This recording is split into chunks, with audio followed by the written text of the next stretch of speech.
ఈరోజు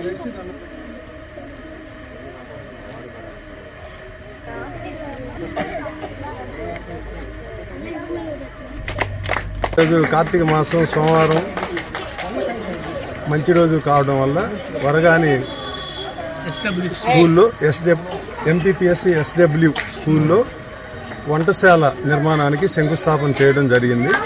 ఇక్కడ ఆ గది నిర్మాణం అనేది చేపడితే విద్యార్థులకి ఆహార పదార్థాలు తయారు చేసి పెట్టడానికి సౌకర్యంగా ఉంటుందని హెచ్ఎం గారు సూచించారు గతంలో. ఇక్కడున్న ఆ కొరతని గుర్తించి ఆ నిర్మాణానికి నేను ముందుకు వచ్చి ఈరోజు శంకుస్థాపన చేయడం జరిగింది. ఇందులో ఎంఈఓ గారు, గ్రామ పెద్దలు బండారు రాంబాబు గారు, అలానే మన నూతిపోన్ చంద్ర గారు, మరి ఇక్కడ హెచ్ఎం గారు అందరూ కూడా సహకారంతో, మన గ్రామ సెక్రటరీ గారు నాగయ్య గారు కూడా రాలేదు, వారి సహకారంతో కూడా గ్రామ పెద్దలందరి సహకారంతో ఈ కార్యక్రమాన్ని మేము నిర్వహించబోతున్నాం. ఎంత ఖర్చు అవుతుంది? ₹1,00,000 వరకు ఖర్చు అవుతుందండి. అది నేను భరించడానికి ముందుకు